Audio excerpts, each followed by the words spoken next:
and I will need my center back and my back, right? So your front is traced.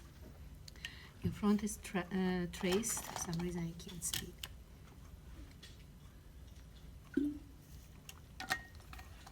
And then we will do construction. So I'll change the color.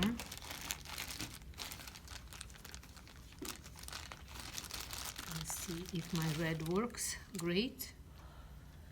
It does somewhat. So first of all, there is an overlap. You can make shawl that ends here, but then you clean it up with facing, which is all right. But if it overlaps, then we need an extension. So whatever you see through the textbook, it's 1 inch. Just add 1 inch, but Mary probably told you, and I'm reminding you, that the extension will depend on the size of your buttons. The bigger the button, the bigger the extension. Right? So for 1/2 inch, Mary recommends to do 1 inch extension. Do you see this line? Mm-hmm. Yes? Mm-hmm. Okay. All right. So then what we will do, we will decide where the break point is. So this will be up to you. Above the bust, below the bust, where it will be. So you can always measure on yourself or on a Judy from the center front all the way down where you want it. Okay? Let's say you want it just above the bust. So for size 10, it's about 3 inches. 3 7/8, I think. 3. I got it down. 3 inches. It is 3 inches. You can double check.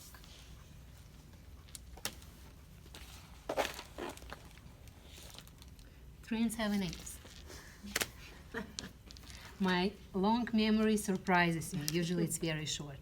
So it's 3 7/8, and considering it's a circle, so if I want it above the bust, then I need to go 3 7/8 above the bust.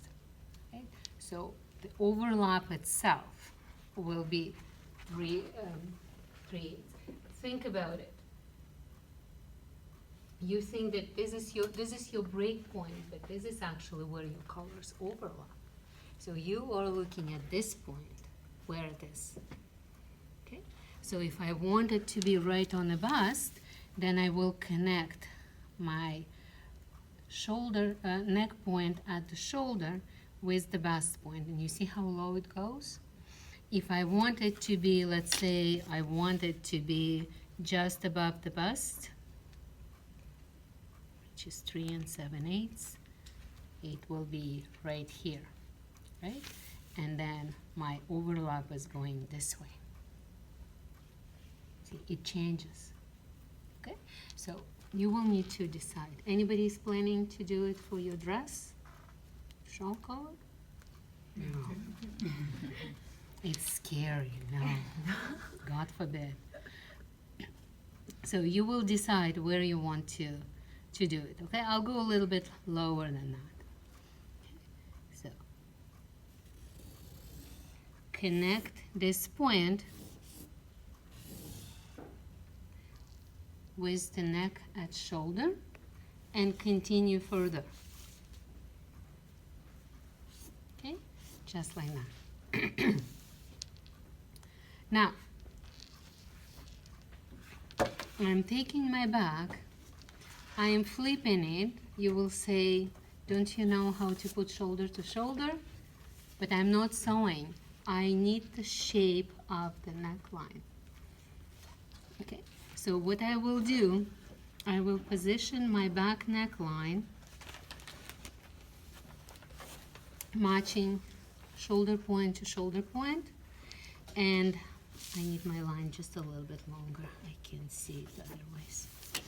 And what I want to do, I want to mark 1.5 inches on my center back. Okay?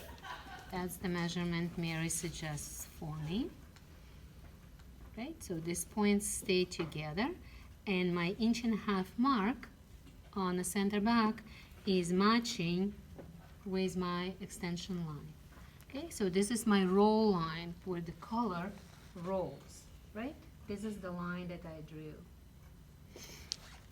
Okay, so this is what it is. And then I'm just tracing my back neckline, and I am tracing center back. Okay, so this distance is 1.5. Okay, so what you need to keep in mind, remember when we did Peter Pan colors, there are 3 different ones, with full stand, with partial stand, and flat.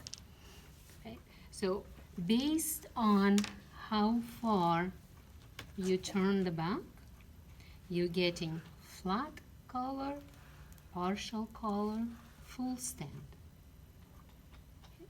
Because the closer we're going to the front shoulder, the longer will be the outer line, right? This line. And then it can lay flat around the shoulders. Okay? So the straighter it is, the shorter this line is. Like you see when I move it, right? Let's say I move it this way. See, this is how much shorter my collar is. So you need to keep this in mind. When you want the collar to hug your neck as much as possible, then you won't go as much. So 1.5 inches, it's a guide. Okay?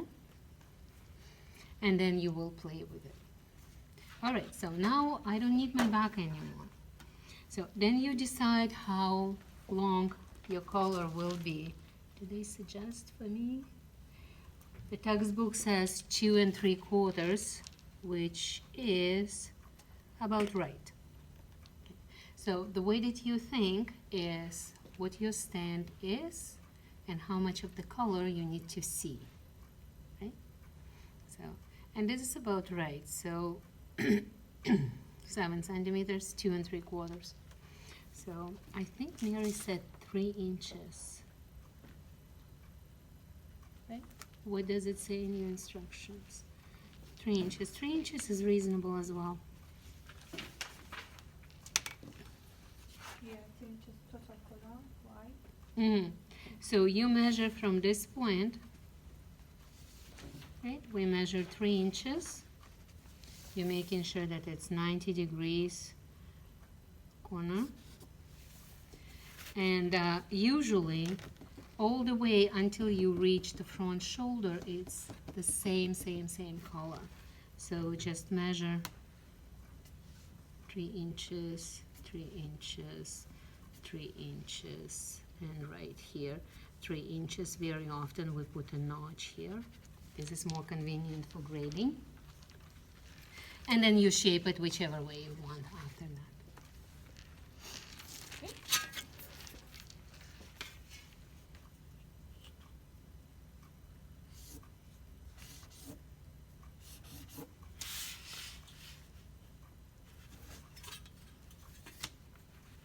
Let's say I want it a little bit more out.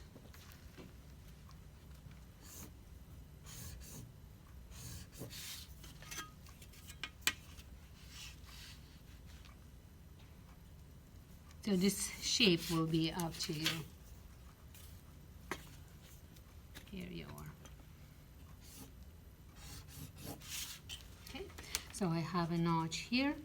I make sure that this is 90 degrees. This is also 90 degrees. And then you will put a notch here for the break point. And of course you will have a notch right there. Question. When Yeah. you were measuring the 3 inches at the top, were you pivoting from one point or were you just going 3, 3, 3?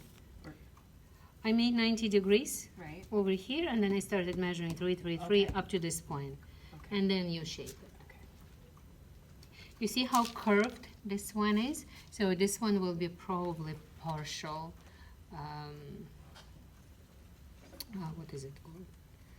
Partial stand, thank you. Yeah.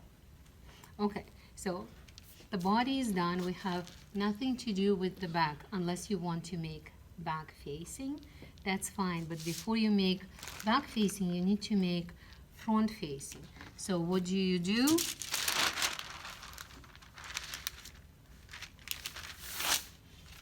trace it.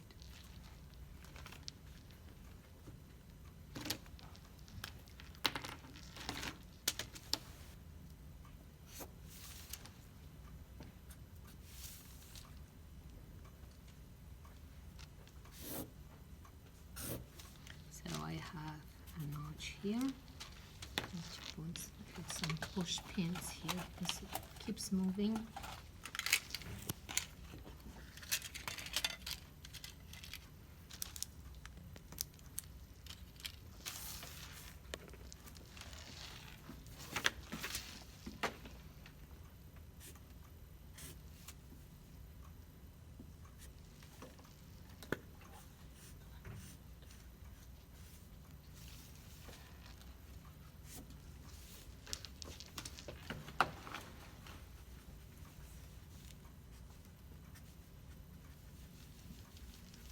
Of course, we will use a ruler.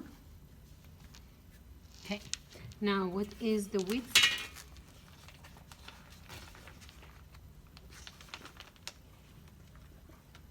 Don't remember if Mary wrote down. I don't think she did. She didn't say anything. Okay. 3 Hmm? 3 1/4. 3 1/4. No, it will be the entire wide? shoulder. No, usually it's between 1.5 inches and 2 inches. So let's do 1.5 inches. Okay. And right here, for example, we have 1 inch.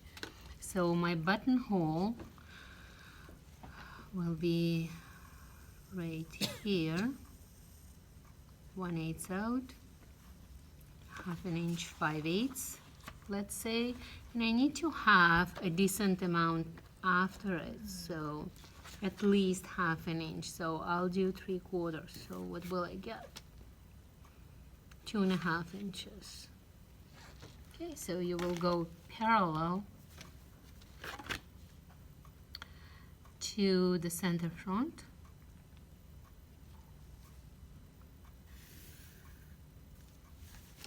I will go here at 90 degrees first.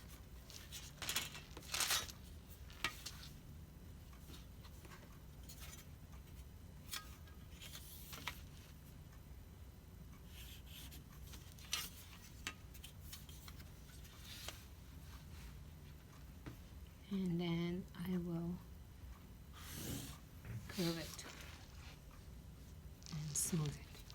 Okay, so here is my facing. You can put, if you want to, you can put notches here so you know that this is the part where the two colors need to be joined together. Okay, so this seems to be the starting point for the facing. Now, when you think about it, when the color turns out, facing turns out, and it needs to be longer because that's the rule of the curves, right? The one that is inside is always smaller. Okay, so in this case, what we need to do, we need to add to the facing. So how much are we adding?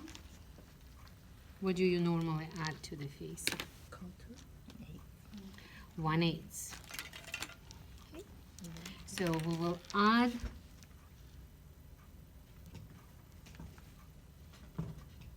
1/8. And of course your notch will extend all the way. And then on the inner part, the facing is pushed in. So Mary is showing you to remove 1/8 over here. Now, I would do that if I have lining. If I don't have lining, my facing will be pushed in and it will stay there. Okay? So keep this in mind. Okay, so we're reducing here 1 inch. And in this part, you will just blend them. Okay, 1/8 if there's a lining or no lining. you Sorry. the way that I would do it, if I have lining, I will remove it so that I don't have any extra. But even if I do, for garments with lining, it's always better when your lining is a little bit loose. Okay, so this is not as crucial as this part. If you don't have enough on your collar, it will be rolling up. Now, what we normally do with the facing, you're removing 1/8 at the shoulder. Correct? And that's it. I think I didn't overlook anything. Let me see what